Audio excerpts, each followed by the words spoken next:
Siya nga naman, bakit paniniwalaan ng mga diskaya kung mas matimbang ang mga revelasyon ng isang yusek kesa sa kontraktor?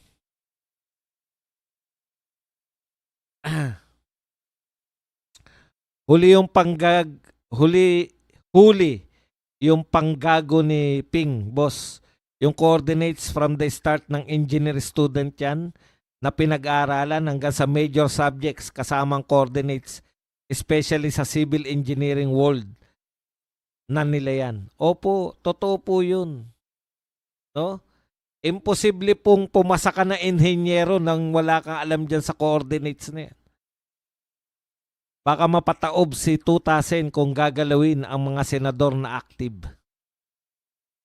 Hindi po, minority sila eh. Di ba? Bakit si Nancy Bina hindi isinabay kay Revilla? Hindi po makita. Mayor! Biro lang, Mayor. Yan si Bina eh. Puro botete na huli, walang big fish, yung Blue Martin. Sa Angono ba yun? Pasensya na, umangal yung mga taga-Angono.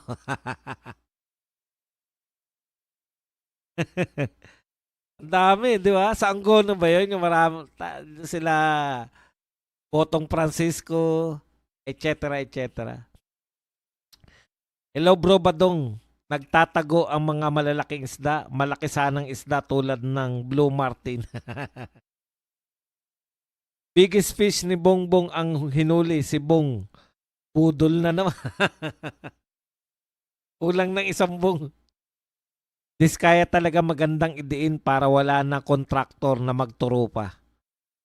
Ako, yun talaga eh. No? Dinidiin nila dahil magiging halimbawa po yan para laban sa mga kontraktor na kakanta. Gusto nyo kumanta, magagaya kayo sa diskaya. Tahimik lang kayo, wala nakakulong na ibang kontraktor eh. Imagine nyo, kontraktor po ang isa sa mga pinakamalaking kinita dyan.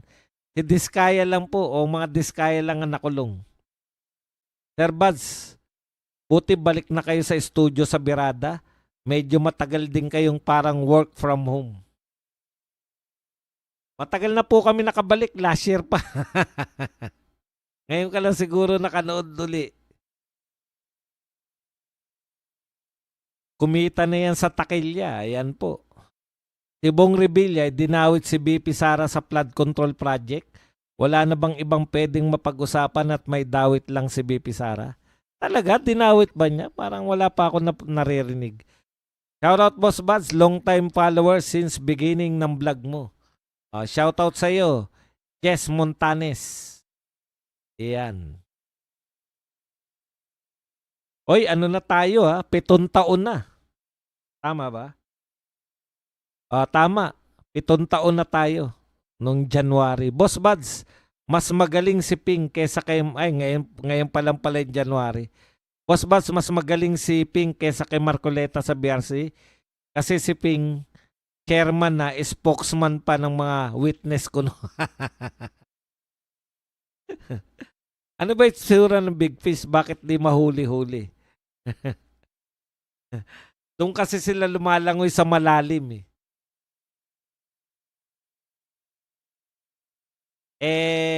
Bago ka makarating sa malalim na lugar, marami kang balakid na maleta muna. Boss Buds, nililis ni Pinky ang usapin. Imbes papuntang Malacanang at Congress, niliko papuntang Quiapo. Pagdating sa Quiapo, medyo na-snatcher pa. Buenas tardes, watching from Barcelona, Spain, Skyzo. Yan. Happy anniversary, bombastical, fantastic. Nung ano pa po, A7 yata o A6. O, susuporta pa ba tayo kay Kiko Barsaga? Wala ba siyang yagbol? Sobra naman kayo. Si Kiko Barsaga po, antindi po sa murang edad niya. No? Talagang kumbaga wala pang kahig eh.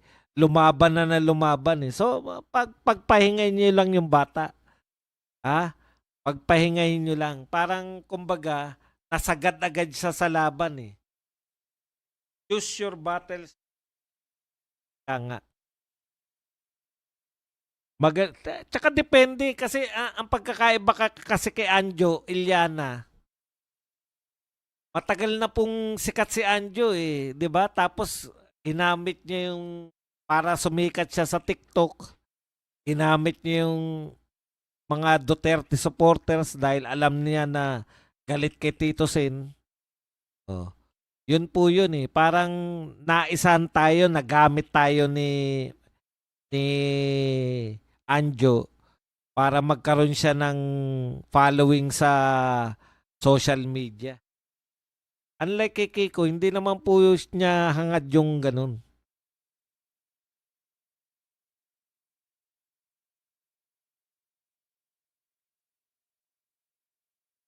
Kaya di nagsalita kahapon si Curly Discaya dahil di nabigyan ng witness protection. Kung ako rin at nakakulong na ako, hindi na ako sasagot eh.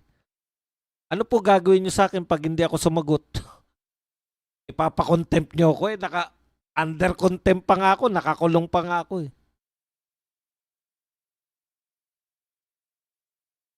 Kaya di na magsalita kahapon si Curly Discaya dahil di na binigyan ng witness. Boss Buds, pabati sa asawa kong si Melba. Johnny Sinahon. Melba, binabati ka ni Johnny. Mayong gabi from Dumaguete. Mabuhay kayo dyan sa Dumaguete, Ice Candy. Island Grande, pray ko lang na magkaroon na ng honest na mga politiko para aasenso naman ng mga kababayan natin. Alam niyo po, ang kinakailangan lang natin honest na presidente. Kasi nakita natin kay Tatay Digong eh. Takot din po yung mga magnanakaw kay Tatay Digong eh.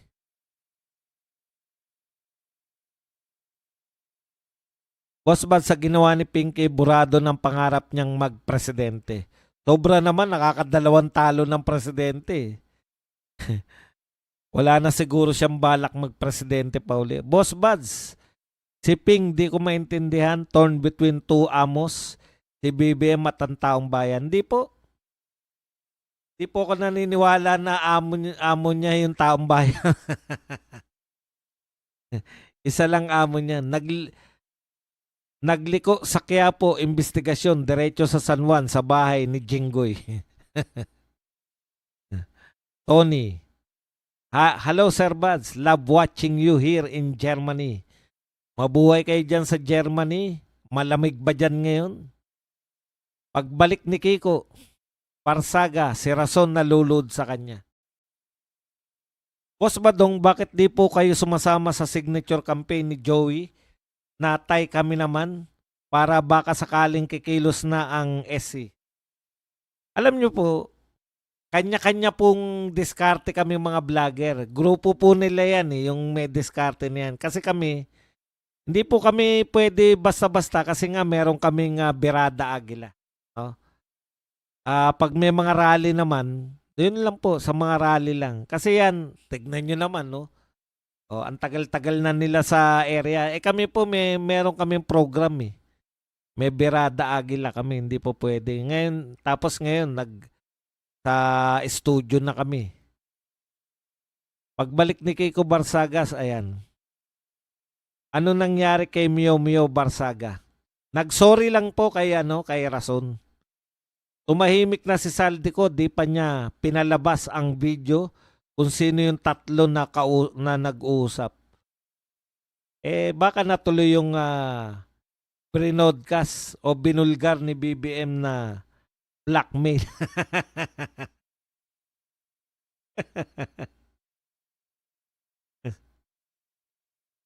Comment, likes. Huwag pong kalimutan mag-likes, no? Mag-likes lang po tayo na mag-likes.